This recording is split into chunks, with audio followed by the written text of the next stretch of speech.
Hey there, Alex Kidman here from Alex Reviews Tech.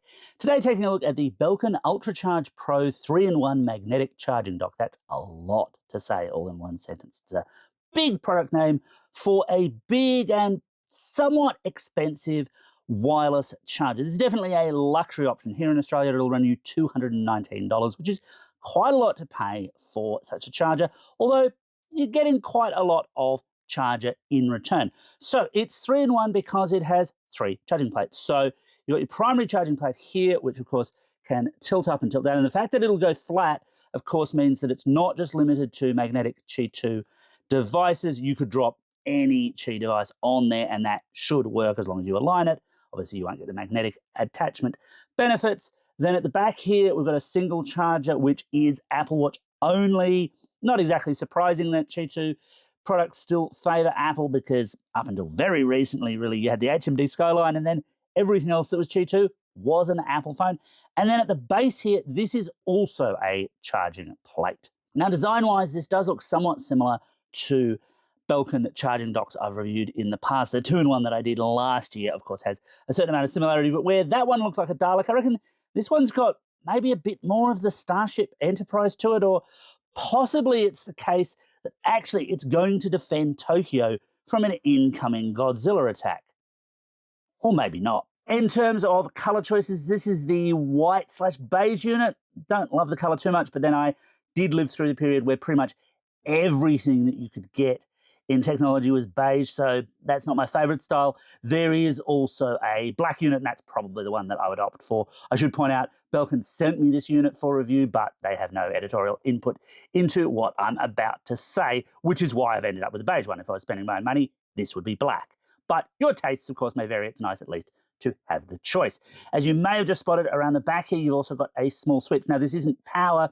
This is for the cooling fan that's built into the primary charging plate. We'll get into that in just a second.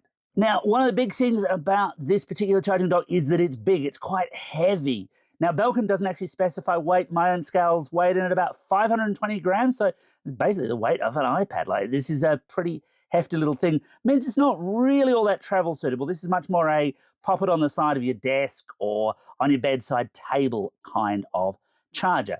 As you can see, you do get a charging cable with it, quite a nice long one. And in fact, if you'll just forgive me for just a second, you also get a full actual charging plug. I've just got to unplug it because I had it plugged in for the purposes of this review. And you can tell that this is a review unit because I haven't actually taken the little bits of paper off the side. Look, hot unboxing action. Only on this channel. Okay, you didn't care, nobody cared.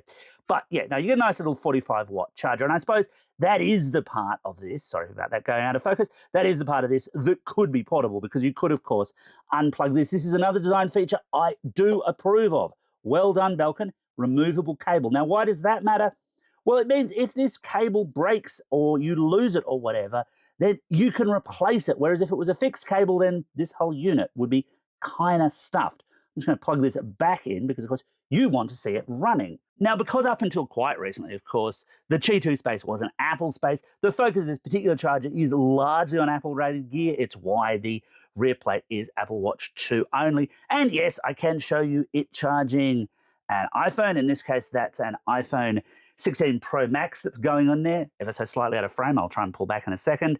Then we grab an Apple Watch there, and that starts charging up. And then finally at the base, I can drop in a set of AirPods Pro and they start charging too. So that all works, that all functions. But of course, we do have another because the new Pixel 10 range of phones, this is the Pixel 10 Pro XL, also uses Qi 2 and it uses Qi 2 properly. Now, before the pedants get at me, yes, I know the S25 Ultra is Qi 2 ready, but that's Samsung speak for saying, look, it'll support the charging rates, but it doesn't actually have the magnets in place. Now, the other nice thing about having a magnetic plate is that you can put the Pixel into screensaver mode or the iPhone into standby mode, but of course, you want to know how well it charges. Now, Belkin's contention is that it can get an iPhone 16 from 0 to 50% in about 30 minutes. I don't have an iPhone 16 to test with. Now, my own tests with this Pixel 10 Pro, with the iPhone, with an S25 Ultra show that, look, that's maybe achievable. You do have to remember that battery charging exists on a curve, And what Belkin's done there in its test has gone from a completely flat battery, where you'll get the highest charging rate, to 50%. Whereas for most of us, we're probably going to be, oh, my battery is a little bit low, I'll top it up. You'll get slightly slower charging rates as a result because phone batteries want to protect themselves. There's also some overcharging protection built into this particular device as well. As for the fan only kicks in when you actually attach a device to it, and it's fairly quiet. I mean, I'm sure my microphone is not picking up the fan. I can barely hear it myself. It's basically imperceptible. Does it have an effect on the battery? Well, a bit. So while it does lower the temperature of the phone once you remove it from there perceptibly, I mean, not super, super chill cool, but I did feel like it was a little bit cooler. Obviously, I can get a bit of observation bias in there as well. The bigger long-term benefit to that kind of thing is actually going to be your battery health.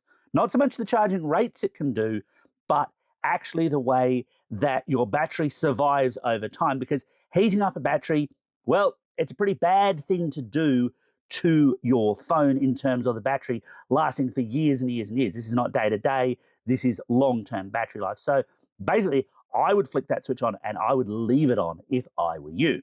As for the other charging plates, look, they function just fine. Obviously, this works just as an Apple Watch charger. I guess the solution there, if you wanted to go multi-device, would be for this just to be an open holder. You put your own cable in. That'd be a bit messier, of course. Or maybe separate SKUs for like Pixel phones or Samsung Galaxy phones, and maybe Belkin doesn't want to go down that path or doesn't want to go there yet.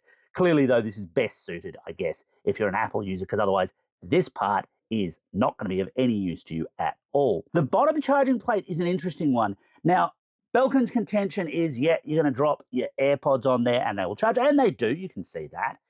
But the reality here is this is a cheap charging plate. I mean, you can actually drop any other device on there. If I put the iPhone on there, I will eventually find a spot where it will start charging. Actually, for this one, that might be a little tricky. I may have spoken too soon because it's quite a large phone. But you can put other Qi2 devices on there, and I'll prove this just with the Shox Open Dots 1, because they're also wireless charging capable, and indeed, they light up. They're now charging. The size does make a difference there. The bigger catch, though, with this bottom plate is that it's 5 watt only. This is 25, this is only 5, so this is quite a bit slower. Headphones are probably your best bet for charging. So should you buy the Belkin UltraCharge Pro 3-in-1 magnetic charging dock? Well, look, this is a luxury buy. There's just no way of getting around that $219 price point. If you just want basic wireless charging, even basic Qi2 wireless charging, you can have it way cheaper than this. This sits more in the nice gift to someone else, or gift to yourself, I suppose, if you cashed up, or if the money doesn't really matter to you that much, more than an absolute huge value buy. It certainly does what it says on the tin. It charges devices nicely, and if you've got a decent number of those devices, at the moment, obviously, and for this particular unit, much more focused towards Apple users than anything else, then it's a reasonable option. If you just want charging, you can get much cheaper, though. Thanks for watching.